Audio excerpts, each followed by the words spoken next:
As long as somebody wants it, we'll figure a way to get it to them. That's what Nixon was doing, was messing with your demand. No, that's what Reagan did. That's what I meant. And that's Reagan. what we've done ever since then. Right. And what do we call it? Insanity, right? Doing the same shit over and over again with expecting a different result. Yeah. So we spend billions, and every year we lose 70,000 Americans to drug overdose. And in reality, the number is probably 140,000. I just saw a study by Johns Hopkins where it says, we're talking about direct, but we're not talking about people that die driving under the influence of drugs. We're not talking about many other deaths that are caused because of drug addiction. Yeah, exactly, suicide. But nobody does that, right? You know when we worry about it? When someone in our house dies, God forbid, or someone close to us, then we're worried about it and we want to do something about drug addiction, right? But in the meantime, why? Who's talking about it? Right. Nobody's talking about it. Well, now, this year, 140,000 will die. Twice as much, right? Because Big Pharma there. So I go out to Big Pharma and I said to Big Pharma, I said, look, drugs don't kill people. You're not killing people. People are killing themselves with the drugs you make and the money that you make. You got a moral responsibility to help and invest in those communities. I call it the LeBron James model. You know what I'm not a fan of LeBron James. Why? Basketball, he's a great athlete. I'm a big fan of him as a human being. Well, he left Miami. I was a Miami Heat fan. Is that why you don't like him? No, I do like him a lot because what LeBron James has done is what every African-American leader and every person of color Latino needs to do. He created that school. He put all the money out of his pocket. Right. Those kids are outscoring every other kid in Akron, Ohio. And he's teaching the kids and teaching the parents. Yeah. If you don't educate your community, listen, we can burn America to the pulp. We ain't going to stop people from hating people. We got that since biblical times, man. You think LeBron James should run for president one day? No, I don't know. I know you can't vote, but I can. You can? Yeah, really? I got all my rights back. What? I mean, this was 40 years ago now, remember? Oh, okay. So 79 was my conviction. You pulled some strings. So, no, after a while, I can't own a gun, though. You know, right. I still cannot own a firearm, so that's one thing. But yeah, that's wild. Do you watch basketball? Are you a fan of the NBA? I'm a big fan, yeah. Are you? Do you think they should start it back up? They should. Yeah. Of course. But now it's all money, right? Right, of course. It's all about money. It's all about the owners make all the money. Think of all the people that are going to lose their jobs if they don't start it back up. There's a lot of people affected by it. We think about all those rich basketball players. We think about the LeBron James and the Kyrie Irving, but there's a lot of them that are living day to day. Right, exactly. Okay? Yeah. So, we got that problem. So we got to invest in the communities. Mm-hmm. And this is what I tell the people. So look, it's wonderful. You got Michael Jordan donating $100 million. I'm like, hey, dude, where were you when Kaepernick was freaking, where were you guys protesting when this guy was his career devastated, you know? Are we doing this now because now is expedient, or is because it's about time? But let's be real. I'm a person of color. If I think for a minute that every person, and you talk about prejudice, there's just as much prejudice. Not have people of color had a worse chance? Have African Americans in America have suffered a lot? Yeah, they have. There's no doubt about that. But no matter what we do, we're not going to change people's perspective. If people hate you, they're going to hate you no matter what. No matter if you are what. But what we can change is they can respect us. And unless we start with another thing, criminal justice reform. Now, there's where you got there's where the root of all the problems exist. If I was leading all that money that's been given, I said, this is what we're going to do. We're going to go after those politicians. We're going to stop that crap. Because when they passed the 1986 act that passed, and all of a sudden, you get 5 years for 10 grams of crack, but you need 1,000 grams of powder, it's 100 to 1, whatever that number is, 100 to 1. I'm like, didn't we figure this shit out? That who deals with crack? People of color, Latinos, and blacks. Right. Who deals with powder? White Americans, right? So why haven't we been protesting this when all of a sudden we realize that they are locking up our kids that are not criminal and giving them a life sentence because the prison system is a money-making enterprise for special interest groups. Exactly. They don't look at inmates like people. They're inventory.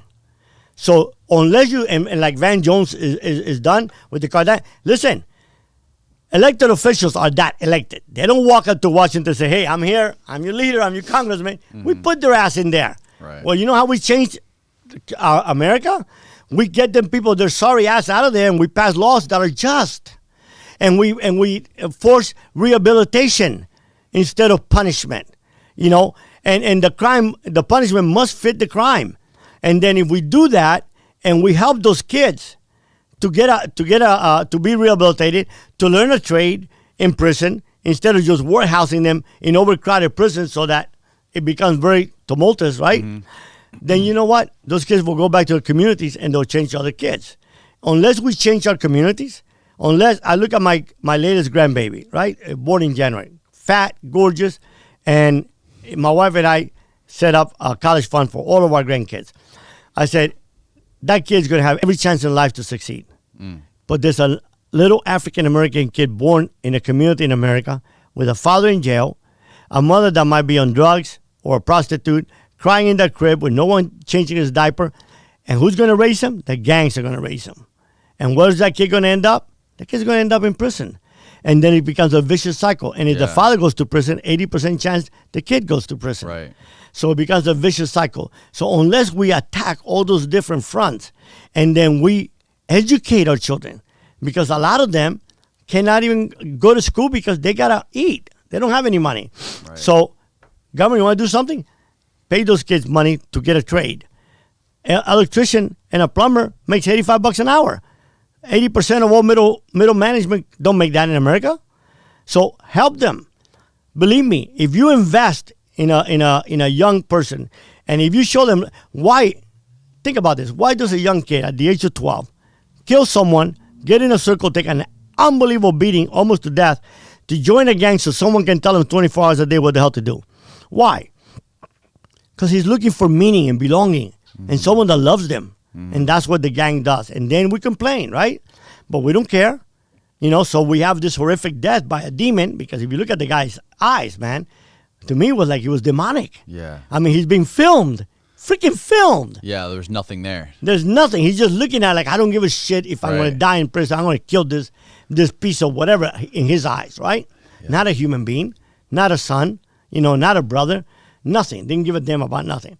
So yeah, they shouldn't kill that guy. They need to put him in a jail for the rest of his life, because that's, if you tell me die in prison or Sparky, the electric chair, say, take me to Sparky, buddy. Yeah. Because prison. And for a guy like that, he ain't gonna make it anyways. So, but that's how I look at it. Well, there's a big difference between the local police and other types of military. I mean, and even higher up levels like the FBI and the CIA, or even Navy SEALs. There's a huge difference in the amount of training and education. You have to have a college degree to be a DA or FBI. You don't to be a cop, right? So that should be something mandatory, and there should be more money invested in weeding out. Everybody knows. Listen, that ain't the first complaint the guy's had. So why did he have 6?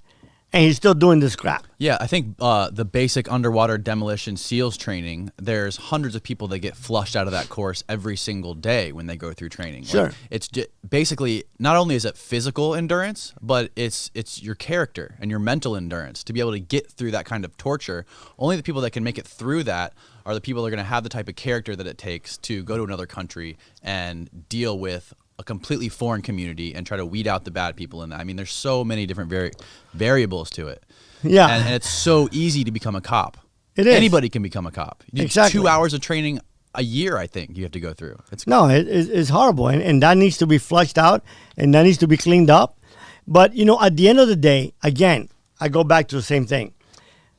When I came from here, I was 10 years old, and I see the woman, with that big billboard, no animals, no Cubans, and go back to Cuba. And then I go to school and I see the girls laugh at me and say, hey, George, are you going to a party Saturday? Oh, I didn't know about it. And then she said, we don't invite people like you. Go back to where you came from. And on. And yeah, and I've been with my mom on the phone when I've had somebody said to me, speak English, you're in America. I said, dude, I don't know if you know this, but we spoke Spanish here 200 years before you guys came. But the thing about it is, you got to come to grip with the fact that we call it racism, prejudice, is going to exist forever. It's never going to stop. I don't care what anybody says. Right. My job was not to make those people like me, right? My job was to better myself, become somebody, and make them respect me, right? And I come out of prison a twice convicted drug dealer. If I didn't reinvent myself, if I didn't get to school and get a PhD, I'd be called a twice convicted drug dealer instead of doctor. Right?